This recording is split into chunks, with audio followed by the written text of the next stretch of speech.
Good afternoon, distinguished guests, proud parents and families, faculty and staff, our honored speaker, and most especially our graduating criminology interns. Welcome to the Naga College Foundation's recognition and graduation ceremonies for the Criminology Internship Program. I am Jane Tikison Alba and I'll be your host for today's event. Today, we'll celebrate dedication, discipline, and the pursuit of justice. May I request everyone to please stand and give your full attention to the aisle for the formal processional.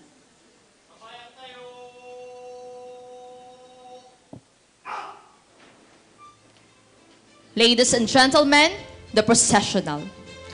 First, entering the hall are the faculty of the College of Criminal Justice Education, headed by the department head, Dr. Edison C. Sola, together with the intern supervisor, Dr. Alex Lagarde.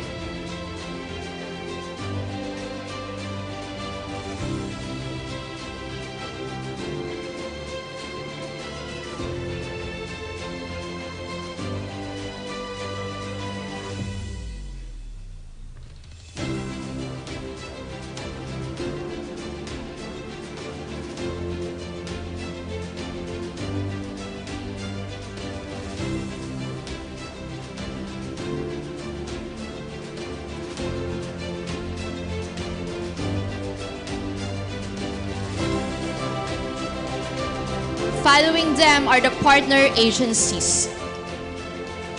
Naga Airport Police Station, headed by Police Captain Edwin C. Rigonay. Camaligan Municipal Police Station, headed by Police Captain Nino T. Luzon, to be represented by Police Chief Master Sergeant Jaime C. Tuazon. Camarines Sur Police Provincial Office, headed by Police Colonel Virgilio Obaya Olalia Jr., to be represented by Police Lieutenant Colonel Dinoben C. Regaspi. Canacman Municipal Police Station, headed by Police Captain David F. Olieres Jr. Naga City Police Office, CIDMU, to be headed by Police Major Jesse Alan Esco. Naga City Mobile Force Company, headed by Police Lieutenant Colonel Jerome L. Regachuelo, represented by Police Major Nolan C. Romobio. Naga City Police Office, City Intelligence Unit, CIU, headed by Police Lieutenant Chester P. Pomar. Magarao Municipal Police Station, headed by Police Captain Mark N. Espana. Naga City Police Office Mobile Patrol Unit, MPU, headed by Police Major Benjil Jan Donglosi. Naga City Police Office Station 1, headed by Police Captain Rowena B. Lim. Naga City Police Office Station 2, headed by Police Major Ray M. Alvarez. Naga City Police Office Station 3, headed by Police Captain Anthony S. L. Buesa. Next are the school administrators. Let us all welcome the Vice President for Digital Transformation and Quality Assurance Director, Dr. Sheila Bordado, together with the Executive Vice President for External Linkages and Internationalization, Dr. Aida P. Osea.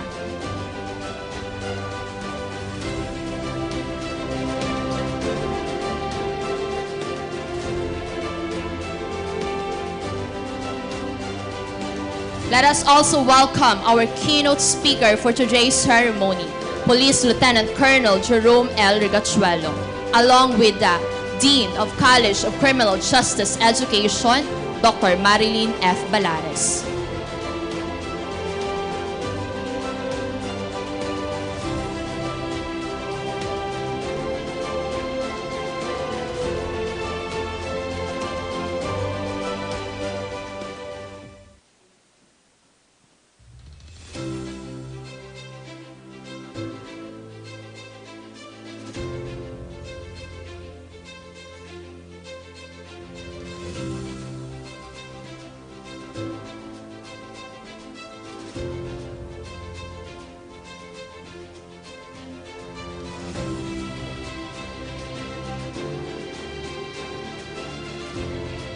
Please remain standing for the invocation, to be followed by the entrance of colors, Philippine National Anthem, and NCF hymn.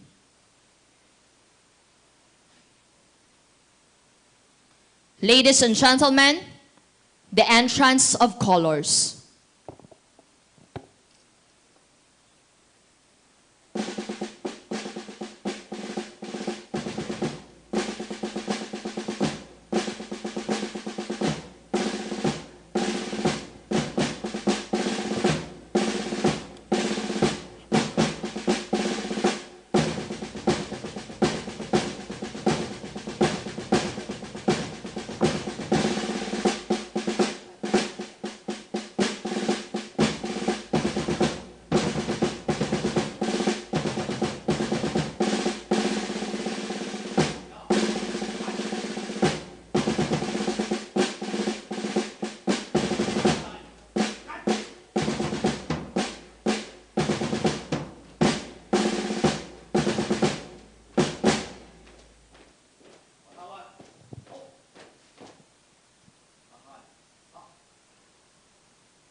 Mga kababayan, ang pambansang awit ng Pilipinas. Kayang magiliw, tegas ng silangalan, alam ng puso, sa titik mo'y buhay. Lupang pinirang, kuya ka ng magiting, sa mandulupin, di ka pasisigil, sa nagatang tunog sa simoy at sa langit ang bagaw, ay hinatang tulang awit sa pagkayang minamahal. Ang isang lang patawad mo'y tagumpay na nag-iingin, ang bituin at karoon niya kailan ang hindi magtitingin. Luman ang araw ng walhagit pagsingka, buhay langit sa piling mo. Ang ligaya ng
Thank you, ladies and gentlemen.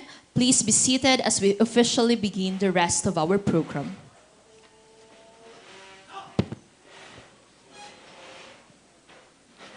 We are gathered today to witness a defining milestone. An internship is not merely a checklist of completed hours. It is a rigorous crucible where the theories of the classroom are tested by the stark realities of the field. Today, we celebrate a cohort that did not just survive the test but mastered it. Our theme for this graduation ceremony perfectly encapsulates the evolving landscape of public safety. Guardians of Justice 2026, digitally equipped, lifelong learners in modern law enforcement. To officially set the tone for today's program, we call upon a mentor who has guided this cohort through the rigors of their practicum with a perfect blend of high standards and a genuine heart for student success. To deliver the welcome and opening remarks, ladies and gentlemen, please welcome Mr. Alex Lagarde. A round of applause, please.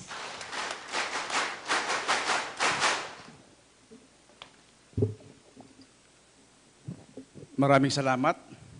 Binibining tagapagpakilala. Ang aking pagpupugay sa presidente ng ating institusyon, Mario C. Villanueva, the President of the Naga College Foundation, na kinatawan ng ating Executive Vice President for External Linkages and Internalization, Dr. Aida P. Usia, ma'am. Kasama ang Vice President for Digital Transformation and Quality Assurance Director, Dr. Sheila Abordado, ma'am. And sa dekano ng College of Criminal Justice Education, kilala naman natin lahat, Dean Marilyn F. Balaris, ma'am. Sa panauhin pandangal at tagapagsalita, who is my brother and fraternity, Lieutenant Colonel Jerome Regachuelo, sir. And sa ating department head, na walang iba, si Dr. Edison Sola, sir. Mga iginagalang na panauhin na galing sa iba't ibang ahensya ng gobyerno, from Naga Airport Police Station, from Kamaligan Municipal Police Station, from Camarinesor Police Provincial Office, from Canaaman Municipal Fire Station, and NCPO, CIDMU, and the Naga City Mobile Force Company, the Naga City Police Office City Intelligence Unit, Magaraw Municipal Police Station, the Naga City Police Office Mobile Patrol Unit, and then the Naga City Police Office Station 1, Station 2, and Station 3. Mga kagalang-galang na guro, mga magulang na puspos ng pagmamalaki, at higit sa lahat, sa ating mga intern, ang Guardians of Justice 2026. Mainit na hapon po sa inyo. Sa ngalan ng College of Criminal Justice Education, malugod ko kayong tinatanggap sa ating internship recognition at graduation ceremony. Ngayong araw, ipinagdiriwang natin hindi lamang ang pagtatapos ng inyong internship, kundi ang inyong kahandaan na maglingkod bilang mga tagapagtanggol ng ating pamayanan. Ang tema ngayong taon, Guardians of Justice 2026, Digitally Equipped, Lifelong Learners, and Modern Law Enforcement, ay sumasalamin sa inyong paglalakbay. Kayo ay papasok sa isang propesyon kung saan ang katarungan ay dapat ipagtanggol, hindi lamang sa lansangan, kundi maging sa cyberspace. Ang pagiging digitally equipped ay tanda ng iyong kahandaan na gamitin ang teknolohiya ng may pananagutan. Habang ang panghabang buhay na pagkatuto ay titiyak na kayo ay mananatiling epektibo sa harap ng mga bagong hamon. Bilang mga magtatapos sa Naga College Foundation College of Criminal Justice Education Internship Program, dala ninyo ang mga pagpapahalagang itinuro namin sa inyo, kaming mga guro. Disiplina, integridad, at malasakit. Ito ang magsisilbing gabay ninyo sa pagpapanatili ng kapayapaan at pagbibigay inspirasyon ng tiwala sa pamamayani ng batas. Naway magsilbing paalala ang araw na ito na kayo ay bahagi ng mas dakilang misyon, ang ipagtanggol ang katarungan at maglingkod ng may dangal. Binabati ko kayo, Guardians of Justice. Ang kinabukasan ng makabagong pagpapatupad ng batas ay nasa inyong mga kamay. Maligayang pagdating at naway ang seremonyang ito ay maging simula ng iyong panghabang buhay na paglalakbay bilang tunay na Guardians of Justice. Welcome and maraming salamat po. Thank you, Dr. Lagarde. We are now on the recognition and distribution of awards. To assist us in handing out the certificates and medals, may I request Dr. Aida P. Osea, Dr. Marilyn Balares, and the intern supervisor, Dr. Alex Lagarde. Let's start first with institutional awards. The transition from classroom student to a field-ready criminology professional requires a bridge. That bridge is built by our partner agencies. Through your guidance, our interns have witnessed firsthand the grit, integrity, and dedication required to uphold justice and maintain public safety. These institutional awards are a humble token of our immense appreciation for your unwavering commitment to education, training, and community partnership. We are pleased to award the plaque of appreciation. Citation reads, Naga College Foundation Incorporated, MT Villanueva Avenue, Naga City, College of Criminal Justice Education, Center of Development in Criminology. Plaque of appreciation is hereby awarded to Naga Airport Police Station for the generous accommodation and support extended to the students of Naga College Foundation Incorporated during their internship training program for academic year 2025-2026, thereby contributing to the development of their professionalism, discipline, and strong work ethics, essential in the practice of their chosen profession and in the delivery of public service. Given this 10th day of June 2026 during the Criminology Internship Recognition and Graduation Ceremonies held at Doña Dolores Convention Hall, Villa Caceres Hotel, Magsaysay Avenue, Naga City, Philippines. Signed, Dr. Marilyn F. Balares, RCrim, Assistant Vice President for Tertiary Education, Dean, College of Criminal Justice Education. Signed, Dr. Mario C. Villanueva, MBA, President. Camaligan Municipal Police Station, headed by Police Captain Nino T. Luzon, represented by Police Chief Master Sergeant Jaime C. Tuazon.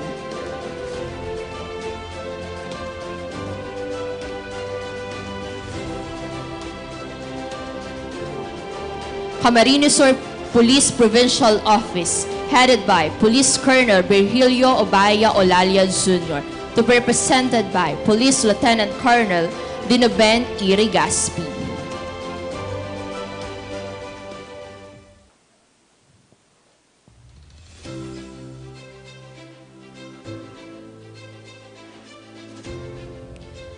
Kanakman Municipal Police Station, headed by Police Captain David F. Olieres Jr.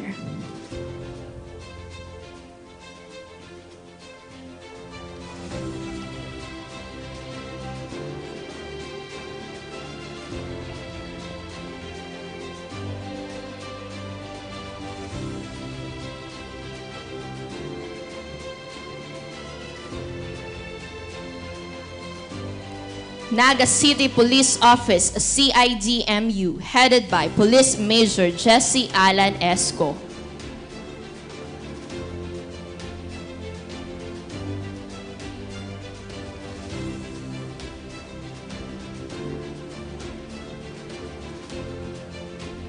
Naga City Mobile Force Company, headed by Police Lieutenant Colonel Jerome L. Regachuelo, represented by Police Major Nolan C. Rumugyo.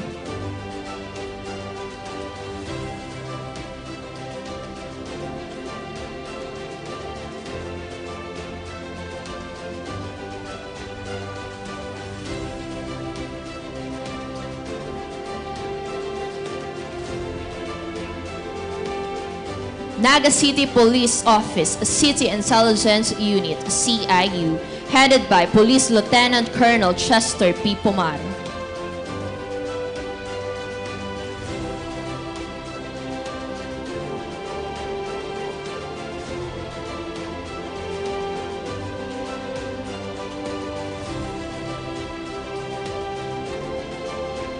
Magarao Municipal Police Station, headed by Police Captain Mark N. España.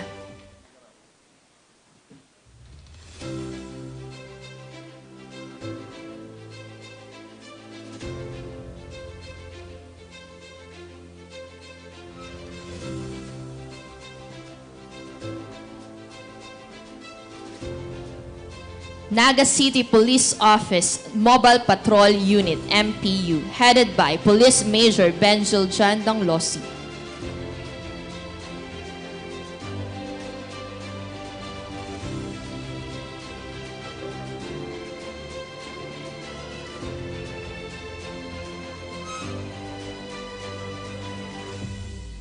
Naga City Police Office Station 1, headed by Police Captain Rowena B. Lim.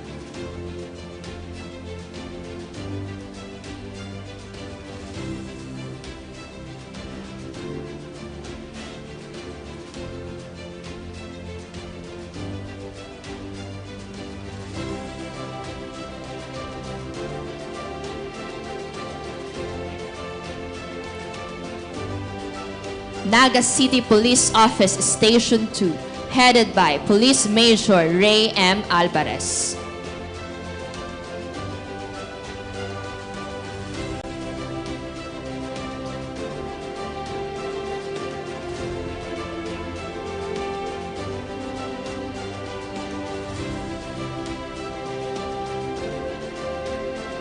And Naga City Police Office Station 3, headed by Police Captain Anthony S. Alguesa.